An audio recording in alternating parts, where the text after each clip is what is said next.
Hi, friends. Thank you for joining us today, and prepare to be inspired. My guest today is a longtime friend who I have tremendous respect for, a lady who, as we will find, the grace on her life has been formed through unspeakable pain.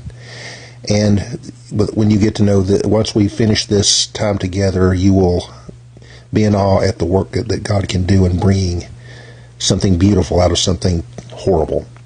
My guest is Mother Mildred Westfield. Mildred, thank you for being with us today. Oh, thank you for having me, Pastor James. Thank you so much. Well, you and I didn't initially get to know each other in a church setting. We worked together at the University of Tennessee Dining back, it was around 95, 96, something like that. I think, yes, and it might have been a little bit earlier. Yeah, mid-90s, somewhere in there. Yes. But as we were talking before we started, even before I really started getting to know you, you could tell there was something special about you. You were the kind of person that just a brief conversation early in the morning would brighten your whole day. And as we talked, I got to hear your story. It was just to see that grace on your life that, again, God brought out of such a dark period.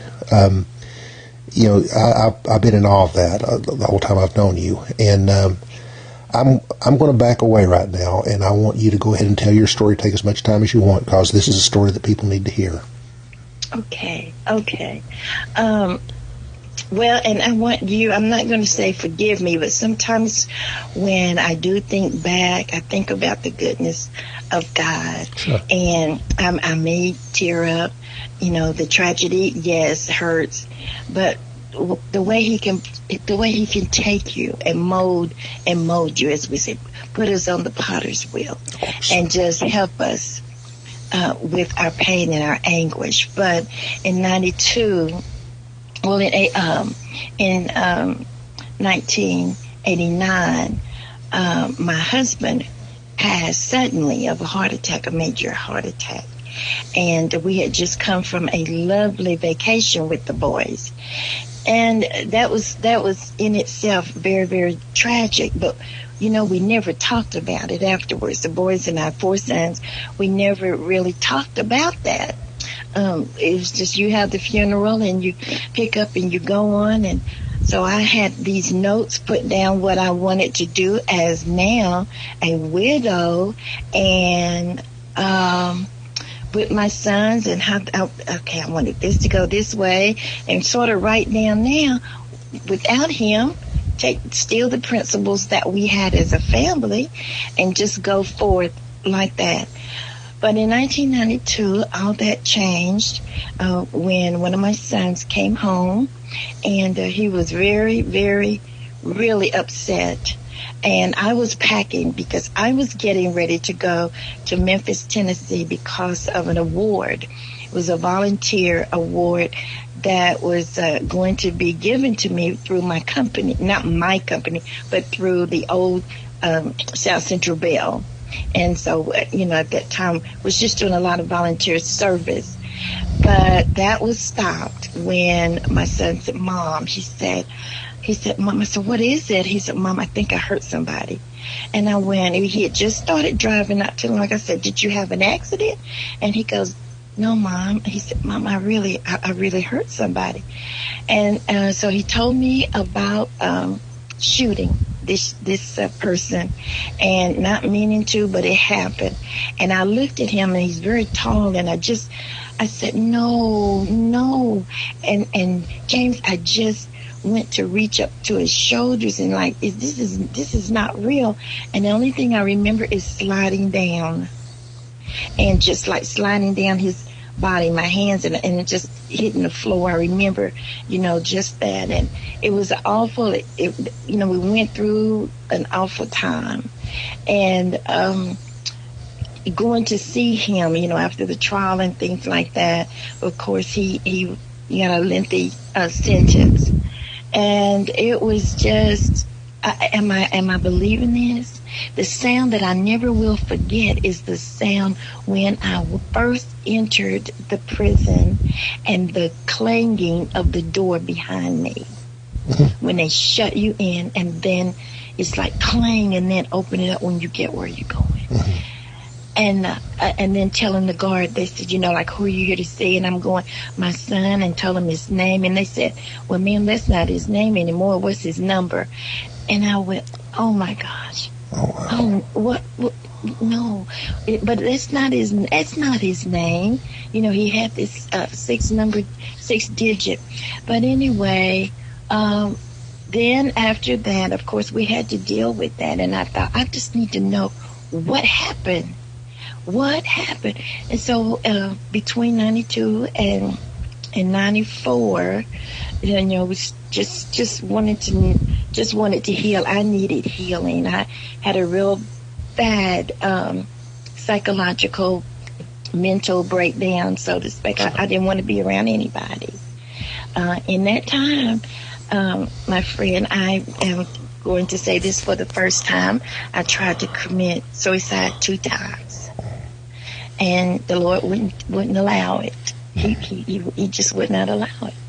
And so I'm letting your audience know that. And I tried to take a lot of pills. And I remember sort of drowsy, but someone praying over me, and I literally vomited the pills.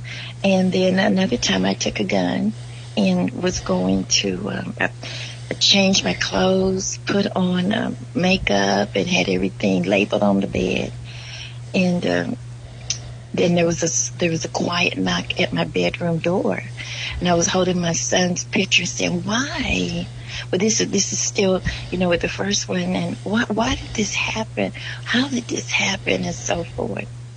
And of course, there was an officer that was very quiet, and they had counselors at my home. And so, I got into the counseling, but I could not, James, be around my friends. I was so isolated. Sure. And I would not be around them. I would lash out, and if they would say, "Mildred, come on, we love you, let's go to lunch." And I told one of my friends, no. And I said it just like that. I said, "You got the good kid." And I'm just wanting to reveal those kinds of feelings for your audience this afternoon. It is so important that we become transparent at times. Of course. But then in 94, I had another son. He was, from what I understand, this young man, they were near the projects, and there was a drug buy, and my son was standing there, and the other young man just said, here, take it, and said, shoot it. He gave it to him right quick, and lo and behold, my son, shot it, and it went through a car and killed a woman. And it was like, wait a minute, this is not, this is not happening again. And then 3 weeks later, I call my last son, even though I raised 4, one was my stepson, and he, after my husband, of course he was a little bit older, and he went back to his mom.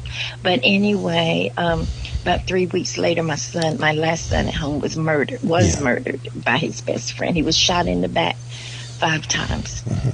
And one of the bullets went through his heart. And so that experience, everything just shut down. It shut down everything. It made me become ostracized on one end, and on the other end of the spectrum, there were people who wanted to say, "Mildred, and talk with me and see if they could help. You need help." And then there was, of course, the ostracism that was, I was told to leave church, and I mean, literally told that maybe I would find a better place where they could help me and that kind of stuff. And, I didn't understand that. And it turned me not against just the people, but James, I questioned God. And I came home and I said, if this is who you are, and this is what you're about, I don't want you. And I threw my Bible against the wall in anger. To be put out of church, Sure. And so it just, oh man. But anyway, in the process of healing and repenting, he gave me a gift. Uh-huh. And he put up on me, because I just said, Lord, when James was killed, my James was killed, I just hit the wall at St. Mary's, and I just said, Lord, what do you want with me now? What do you want me to do now? Mm-hmm. And I had an open vision, what is called an open vision, and the rest is like I hit the streets. He put that anointing on me to go into gang territory, and not just here. I'm talking about gang members from Chicago, from Cincinnati, Louisville, Kentucky, Nashville. I don't know another word except to call him my mentor, because I don't know who arranged this. That's why I have to say this was God's thing. I was on the Deborah I think it was Cabell's show, mm-hmm. is how you pronounce it, in Chicago, Illinois. And she had gotten my story from the Essence magazine that someone else had said, you need to write about this lady, and they put it in the book. Mm-hmm. And she had read this, and we had a conversation via phone. And this man was listening to, who happened to be a gang member. Mm-hmm. And he called me. I had an 800 number. And he said, I want to know what you're doing. And he introduced himself. But what he was what they call an OG. Mm-hmm. And he had the experience and still had all these young people up under him. Mm-hmm. He said, what do you want to do? You know? And I said, I just need to find out why my sons did what they did. I want to find out about the streets. And I was tired of going to meetings and listening to stats. I wanted to get to the meat of it. And he actually agreed. He said, I'm going to tell you one thing. I wanted to come to Chicago. There was going to be a meeting up there with the Crips. And so he said, I'm going to tell you one thing right now. You can come. He said, you can come. But if you think that you're going to come up here and change somebody into Boy Scouts, these were his words. He says, we will ship you back to Tennessee in a box. Wow. And I said, okay, but I'm still coming. And of course, my family talked me out of that. But he became, over a 3-year period, taught me how to look for the influx of gang activity. Right. He taught me about tagging. What is that? Tagging is when a particular gang has their own set style of writing, mm-hmm. and has their own. They put their own identification on different parts. Like if you look at sometimes on the walls of buildings here, you may see called it bubble art, or it look like art, mm-hmm. but there's a certain way, if you know what's going on, then a gang is saying, we'll be here. We're setting our shop here. Gotcha. So he taught me a lot about that, and he taught me about this particular gang, and I identified it near the cemetery. Mm-hmm. And I thought, okay, so I told him, I said, he would say, tell me what you see. And after I would do that, he said, okay. He said, just look forward to them setting up shop. And I went, wow, So I learned a lot about that. But most of all was the communication with the young men here in Knoxville, on the streets. And so when I say we, my sister and I, we set up what we call a Sunday meal ministry. Mm-hmm. And every Sunday, sometimes I would have 30-something kids in my house having dinner. Mm-hmm. And a lot of folks didn't understand that. And they would say, you just had them hoolings over there. You just have this. But see, what was going on is I was watching them. I had every gangster movie. And so I was watching them watch the movies to see what were they excited about. Yeah. And then we would talk about it. And I'm telling you, I loved them, but I got to know them, and so many of them were shot to death in the 90s, 1990s, the late 90s. They were shot, and but the ones that decide to change their life, they are fathers now. They are just citizens in the community. They're helping in their church. They're oh my gosh, and I'm so honored and blessed and thankful that God put me in that arena. That's wonderful. Yeah. So what were some of the factors that seemed to draw kids into that kind of lifestyle? Well, if you look, it depends on who you talk to. Some because it's the thing to do, the quick money. And I've seen that when I was being trained, so to speak. I've seen the kids be on the corner, and you think they're drinking a soda and then or Coke, and they're not. They have the straw. The cup is full of money. Wow.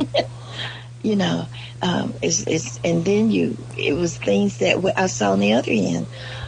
Just with the officers, because you have to remember this was in the making at that time, and the juvenile justice system and all of these different types of things. Didn't know what was really going on, but I was appointed to the governor's task force, Governor McMurder, and I was to his gang task force. That's great. But it was hard. It was hard doing, because my way and the way of the other team was totally different. I said, let's drop the stats and let's just see if we can go and do a face-to-face. And one of the experts said, "You are crazy." And he said, "I've been in this business 25 years and haven't heard anything so stupid as that." Wow. And I thought, okay. But when we set our grant off for this money to be able to learn about gangs, the governor sent it back unapproved because we didn't have personal contact. And then when they asked me would I be willing to assist in that, I left. Because that's what I talked about in the first. If we could go in, and these are teens, and say, okay, not go in knowing all, but asking, what do we need to do to help you? And then some where, it was just an adamant thing. This is what we want to do. We can buy this. We can do this. Of course, we had the jury going on back then, and, all of that. And then there were some whose parents, particularly mothers, actually was addicted to drugs. It was heroin at that time, and then cocaine came into the thing, into the the scene, crack. But their parents were actually, or mainly the moms were or had been addicted to it. And when I asked one little guy, he said, "But my mama needs it." And he said, I'm not going to let her OD. I just rather give it to her. And I said, so you rather sell it? He said, I don't have to sell it. I get it, and it's for my mama. And I'm going, in his eyes, he would rather do it because he didn't want anybody else. And he was very sincere, whether it's right or wrong. He was very sincere with that. And then you had those who, it was a history. It was sort of like the job of the family. Right. And Dad was in jail for it, and you learn when Dad go to jail, the friends step in as the father, and they were mentored from maybe say 10 on, and that was what they knew. We're going to take care of you. You can't take care of them. And then when the time came, that's what he did. And then, there was the drug lord. I met two, one in Atlanta and one from Jamaica. And, it wasn't pleasant stuff. I called, my job was from 10. I would leave the house at 10 at night until around 3:30 in the morning, out, watching, learning. I've been shot at 8. I've been in the middle of 8 gun battles. Oh, wow. In the middle of, I didn't have the gun, but I got in the middle of it. Now I didn't, not by choice. Sure. But, it was, God protected me because I saw some stuff while in that arena. So, he protected me. He protected me to do what it is that he wanted me to do. And I, I can say this, I honestly, we all have a time to do something. And in that timing, then you have to understand when that timing is up. Because the anointing and the grace is lifted to do that particular work. And when that happened, I was going to try to force the issue. And I almost lost my life because I didn't know that timing was up. Yeah. How did that happen? I was on my way home late one night. I had to go see one of my friends that was sick, and so I was on my way back home, and the Holy Spirit, the only thing I heard audibly was turn.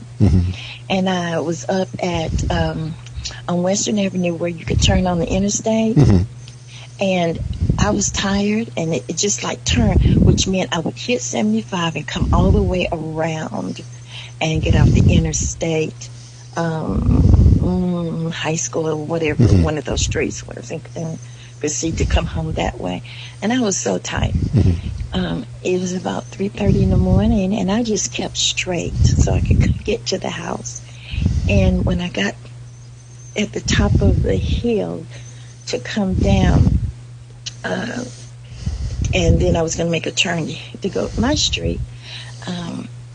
My light, as I was going down the hill, I thought, I already knew. I got a check in my spirit that I was running into something, and what I ran into was a distributor's buy, which is where the distributor actually comes in, and then the guys, they distribute the drugs from the main car.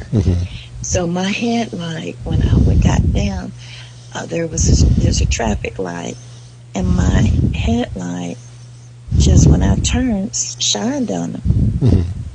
And I knew then, I thought, okay, this is going to be really bad. I didn't obey. I didn't turn.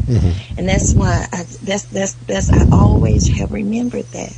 There was not you better turn because it's going to do that. The Holy Spirit, when that voice came, and he didn't go into you obey.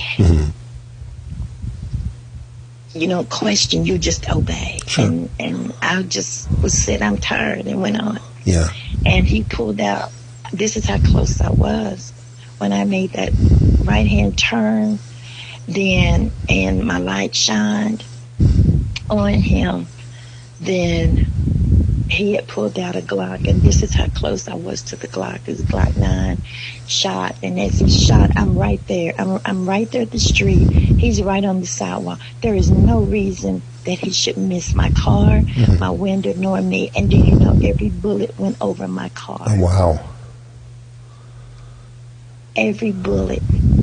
God put the angels before me. How can anybody not believe in angels when you hear things like that? How can anyone not believe in angels when you hear things like that? Oh my gosh. If anybody ever tell me that we don't, well, I'm not going to say that. I'm not, it's just okay. If that's what you want to believe, go on. I've learned a little bit. You can't convince people of your experience. Right. When you have an experience and it's a holy divine experience and you know that it is, you know, if they don't want to believe it, that's why I haven't really talked real intimately about me, like what's really going on. Mm-hmm. You know, you want to stay that perfect person in the eyes of people. Mm-hmm. But what happens is, as you learn and go through, especially my training, especially school, when I was in school, then you find out when you hit scriptures like, you know, the spot or blemish, mm-hmm. we have to take care of those things, Sure. the secret things in the heart. When you start hitting something like that, it hits you. And if you're about God's business for real, mm-hmm. you cannot overlook things like that. It doesn't make you perfect. I'm just saying you cannot overlook those things, James. Sure. And then I found out through a prophetic word from my son, who's really deep in the ministry now. He says, Mom, you need to tell the truth. And when your son tells you that, and what he is saying is not that I lied about my feelings when my son was killed, but I wrote a book, and then I was very involved in my son's murderer's life, because we had started an organization for first-time offenders, and the first family that needed to help was the young man who killed my son. Wow. And what we did was to go, because I didn't have that help, so I thought, you know, we're going to start this to help people who they don't know, they haven't had kids to just go and run wild and get into trouble after and over and over and over.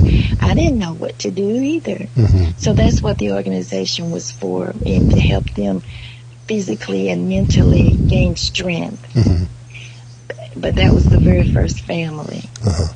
And one of the goals was to help them find an attorney, go with them, have outings to help them with stress.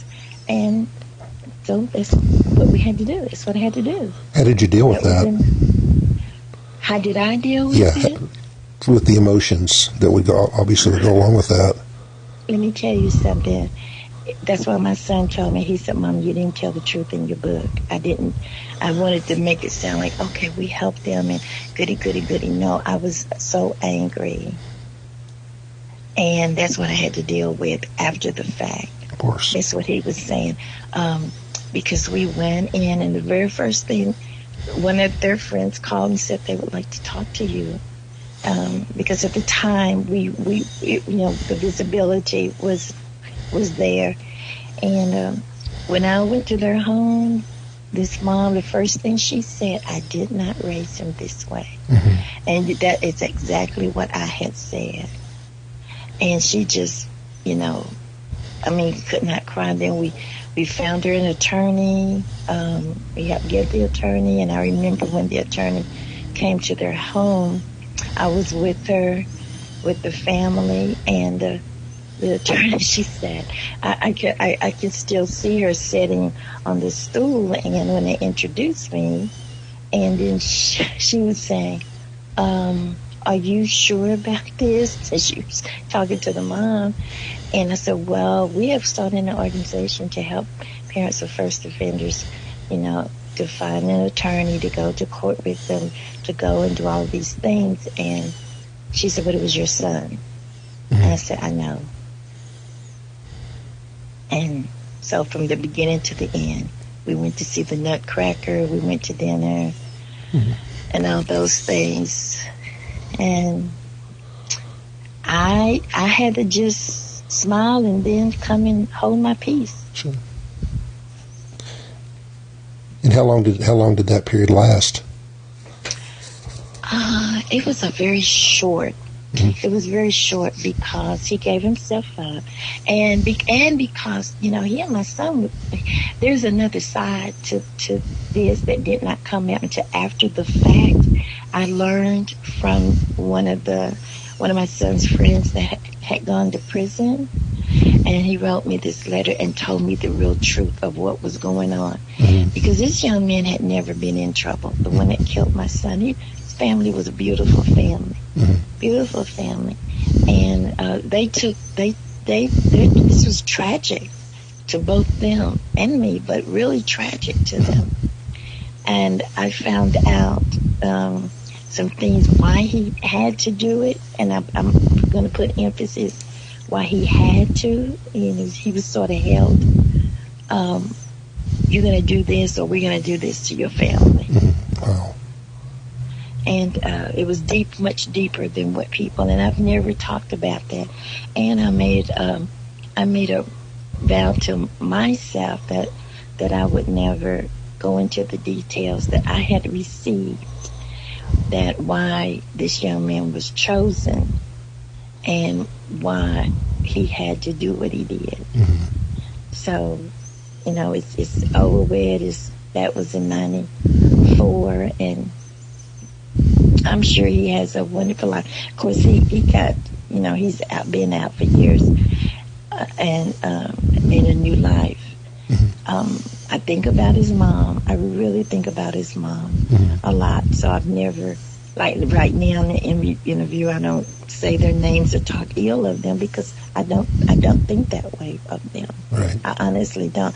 The anger that I was feeling is the suppression that this is who I wish I could have had. I wish I could have had someone to come with me and show me what to do and lean on. And I have to be this way to them. That was the anger issue. Right. So how did that transition into the next phase? It went into the next phase because all of this and a lot of things that I learned in between from gang members and different ones, and the experiences of really being in battle, or so to speak, when I say in battle, being caught up in it when something happened. I guess you could say the wrong place, wrong time sort of things like that. God kept me. But then on the flip side of that, I learned so much about families. I learned a lot. I learned a lot about scripture that would be thrown at you that shouldn't be, and how the church, and I'm not going to just say like the church, like the pastor, I mean the body would just belittle you without even knowing the facts or half saying a scripture.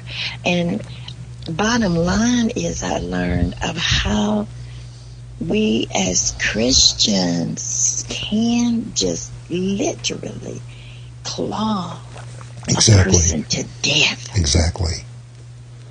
I mean,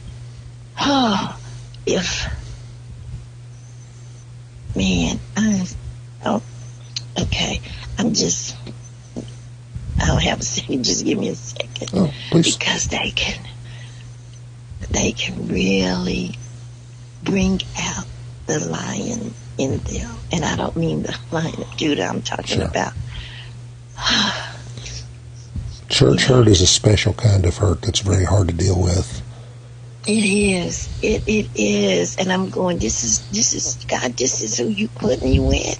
This is who you said, you go to here and then you see this then you hear the singing and the prayers, and it makes you look. And I know we're not to judge or do any of that, but then I would be sitting in church, another church, but then I would hear all these beautiful choirs and sing the songs and hear the messages, and then when church was over, get the rolling of the eyes, and it's like I went in by myself and came out by myself. And the chastisement, and well, you should have done this, and I'm going, you don't know who I am. Exactly. You don't know what we went through. You didn't see the 2 suicide attempts. You have not seen any of that. You haven't been to the psychiatrist. You haven't looked at your child and had to go and say, that's not his name. And and you want to, and then on the other hand, James, you think, well, Mildred, maybe this is what, maybe you did, maybe it was your fault.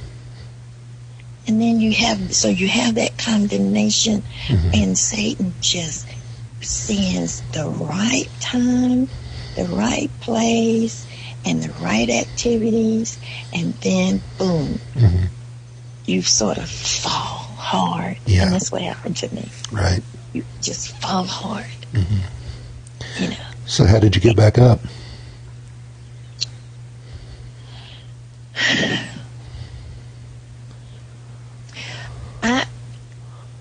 I want to say this wonderful thing that I prayed, and I said, okay, but that's not the way it happened. And, you know,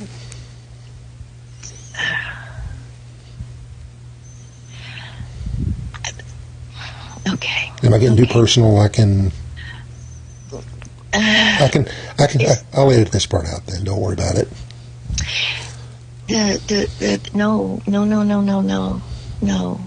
No. The way that the comeback is I began to drink so heavily. I'm going heavily, no, but heavily. I understand. Not heavily. And don't take that out. Okay. It's important. It's important. Okay. And just started, and I mean, really. And I call myself doing this in the midnight hour where, you know, people were sleeping, all this kind of stuff. But I wasn't to fool anybody but me. And I mean, just, you know, I had this friend and we would just drink together. And it was like, what are you doing? What are you doing? And it was like, I got to the point where I thought, I don't care how wonderful you sing, how good you preach, or whatever. This had gotten a black spot in my heart to not trust. Now, I was still going out, learning about the streets, and talking to the kids, doing our service and doing all of that. But they didn't have any idea what was going on. And if I didn't, and I'm put it like this, I would go out late, but if something was happening, I would go out late because I knew where to go in the corner, and just like, okay, if it was a shooting or something like that I've had to go to. And at once the detectives came to my house and they said, you know, Mrs. Westfield, we think one of, they called them my boys, has been shot, and could you come down and see, and then tell who the mother would be on an instance like that if I knew this person, you know, and like that.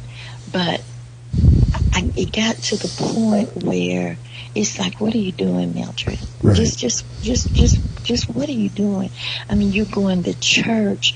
Here it is, you're going to church, and the smell of alcohol is on your breath. In other words, what I became was what the people were saying. If you had been this, and they at the top, it's like, that's not the way I was. That's not the way I was.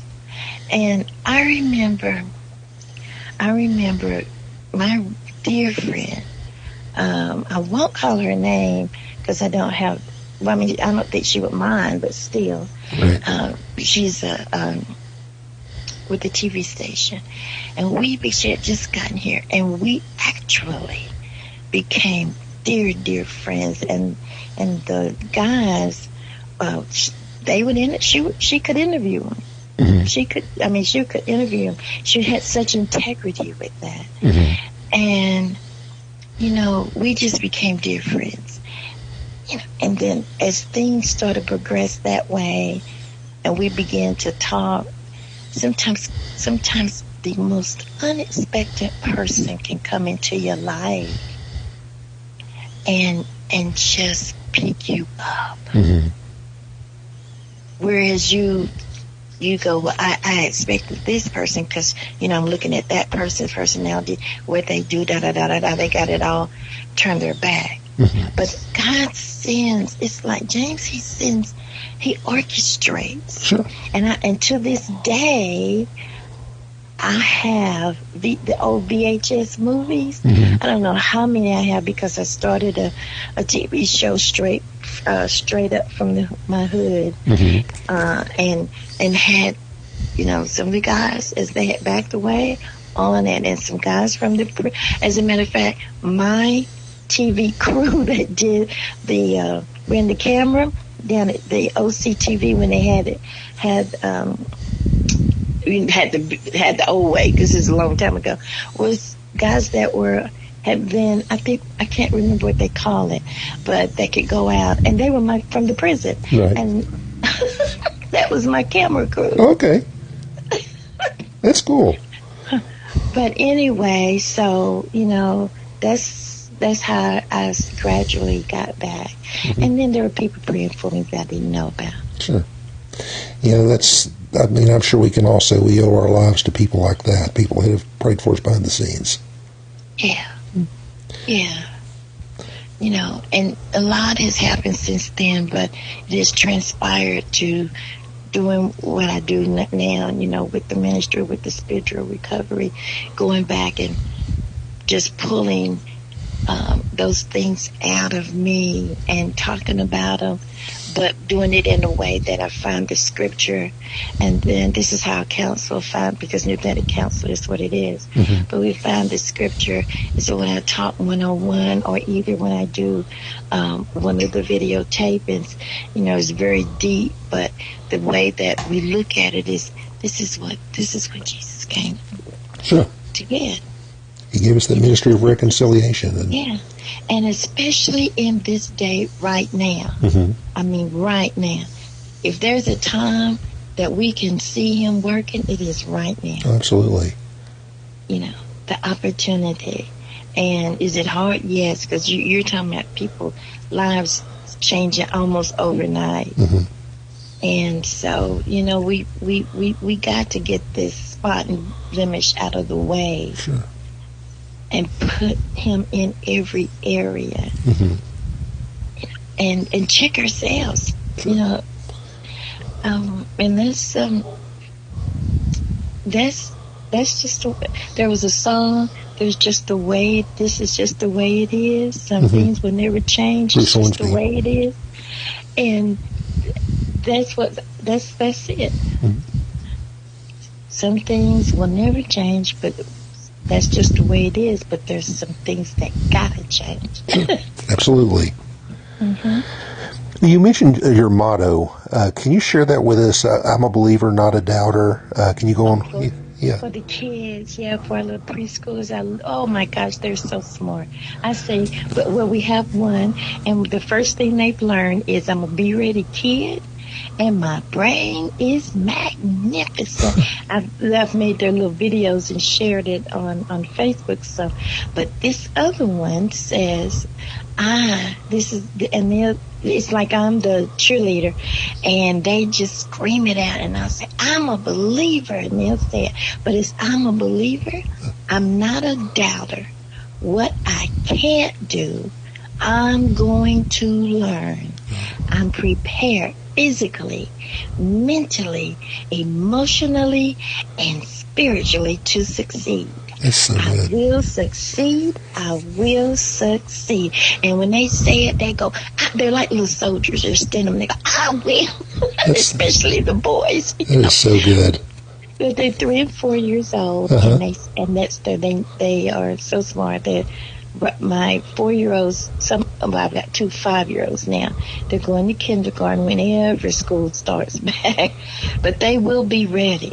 They will be ready because I'm going viral in teaching, or digital, or however you say it, our workbooks and stuff that we use. That's awesome. The curriculum, and we're going to act as if we're in the classroom. That's great. So, so that's their motto that they say. As you get that going more, I'd like to have you back on and talk about that then, if you don't mind. That's a whole other thing we could explore. Oh, you know what? I'll be glad to. I mean, they are. You know, we would even invite you over one day because they love to show off. They know the map, not alphabetically. I point. They know the states, and I said, what's the West Coast? You know, what's this? The biggest, and they'll say California. Oh, that's awesome.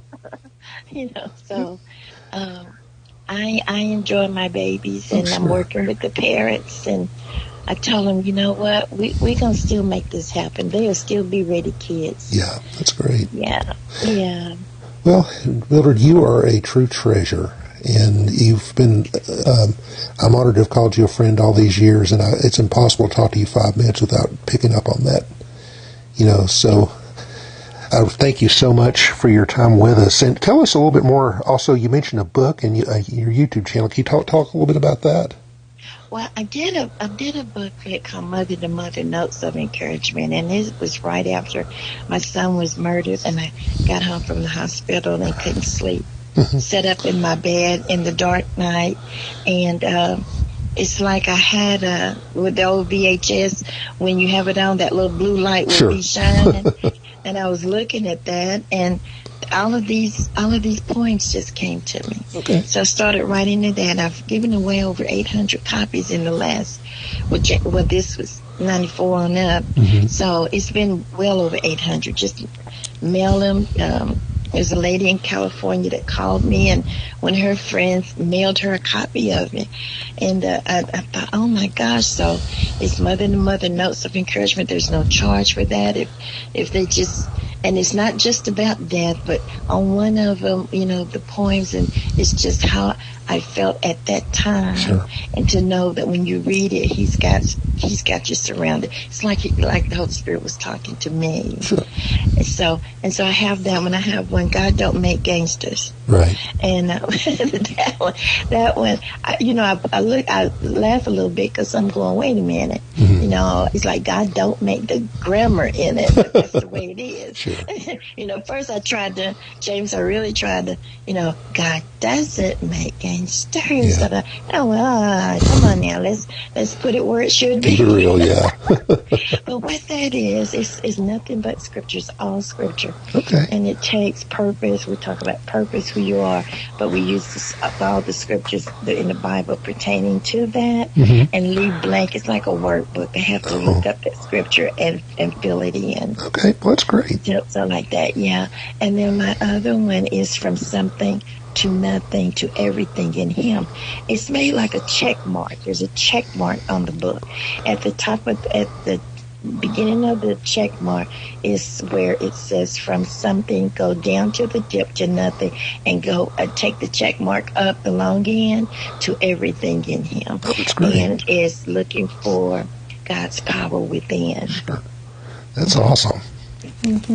Is there a place people could order those, or are they on Amazon or anything? I have not put that digitally.